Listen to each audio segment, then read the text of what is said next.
allons voir ici comment donner un peu de réalisme à une image toute simple, fixe. Alors les prérequis sont les volumes arrays et bien sûr tous les outils indispensables avant le volume array et y compris volume array niveau 1 et niveau 2. Nous allons commencer à créer une distorsion pour faire les petites vagues et donner plus de vie. Alors pour cela, je vais tout simplement via Tab taper Noise. Le Noise, je vais aller dans Transformation, modifier ces transformations. Voici. Retourner sur le mot Noise et gérer maintenant les paramètres me permettant de personnaliser au mieux en sachant que ce Noise va me permettre de faire des vagues. Donc il est intéressant de gérer les concentrations.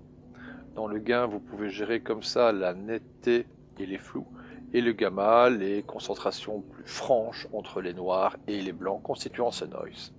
Je suis sur le premier frame. Le Z va me donner un mouvement qui est très intéressant pour simuler les vagues justement. Ce Z, je vais faire bouton de droite ici et faire cette key.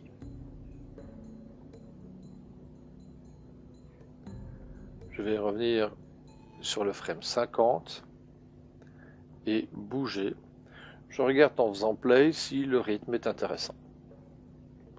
Si vous estimez qu'il est trop rapide, vous remettez sur le frame sur lequel vous avez mis les clés et vous ajustez là où il est en surluminance bleue les valeurs que vous avez bien pu mettre. On regarde. Maintenant ce noise, je peux le mettre flottant dans le vide. Je sais qu'il est correctement géré en termes d'animation et de placement. Je vais utiliser un merge pour utiliser ce noise comme information copie sous pixel car le output va être du motion. Maintenant à la sortie du merge, j'observe que j'ai du motion parce que j'ai une variable de couleur qui est ici, en plus des valeurs RGB qui sont natives de cette image. Bilan, voici grâce au merge des informations noir et blanc qui sont considérées comme du motion, c'est-à-dire des vecteurs. Je vais mettre un outil i-distorsion qui va déformer tous les channels, c'est-à-dire les channels visuels RGB, en utilisant l'information sous pixel que je viens de créer. J'ai dit motion. Je change le scale et je remarque que toute l'image se déforme suivant le rythme du noise. Il est évident que la distorsion ne va agir que du début jusqu'à la ligne d'horizon. Pour avoir ce dégradé, je vais faire Tab et utiliser Ramp, mettre le niveau 0 du Ramp à la ligne d'horizon et revenir progressivement vers l'avant-plan. Si j'observe, j'ai comme ça maintenant les effets de vague qui déforment l'image et lui donnent comme ça une dynamique beaucoup plus réaliste. Je vais ajouter maintenant les volumes arrays. Le centre du volume array, la source additive, va être le centre tout simplement du soleil. Je fais un merge. Le background et l'arrière-plan. Et le mode merge va être en screen. Je gère le recouvrement qui n'est rien d'autre que le volume array.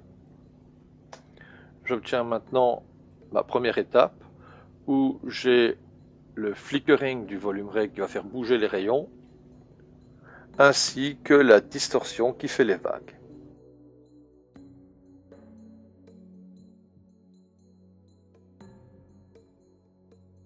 Pour donner encore plus de vie, j'ai ici une séquence d'images TGA ayant un alpha. Les oiseaux vont être des événements que je veux recouvrir tout simplement en noir sans utiliser les variables de couleur qu'elles puissent éventuellement contenir. Bilan, je vais tout simplement mettre un color correction qui va désaturer. Et avec le gamma, je vais faire beaucoup plus noir les informations RGB qui sont là. Je vais recouvrir avec cette image ma composition précédente. Étant donné que cette source a un alpha, je vais tout simplement mettre d'office en mode mate et je recouvre. Voici la vidéo qui recouvre l'entièreté. Le problème de cette vidéo, c'est qu'elle n'est pas correctement bien placée, elle devrait être plutôt du côté des nuages, au-delà de la ligne d'horizon. Je vais donc ajuster avec un transform T au clavier. Ce transform agit sur mes images RGB dans lesquelles j'ai complètement désaturé les couleurs et je vais ajuster pour que la composition soit un peu plus judicieuse. Certains éléments de la captation vidéo sont peu heureux et je vais donc les nettoyer. Je vais utiliser un Rotopaint pour nettoyer ce petit intrus qui malheureusement termine sa course hors cadre. Donc P au clavier, je me mets sur le premier frame et je connecte. V, je regarde si l'oiseau est bien pris en compte dans cette zone du Rotopaint et j'inverse la zone du Rotopaint pour l'éliminer.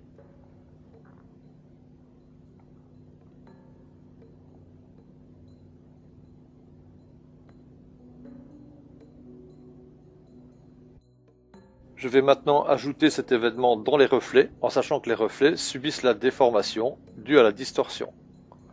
Donc, je vais refaire une composition avant la distorsion.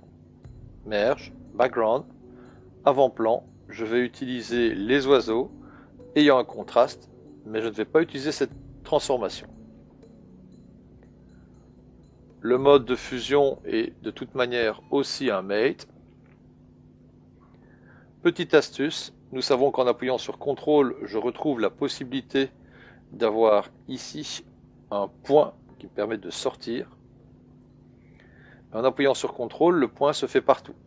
Lorsque je coche sur Color Correct ici et que j'appuie sur la virgule ou le point qui est dans le pavé numérique, j'obtiens directement un point de sortie.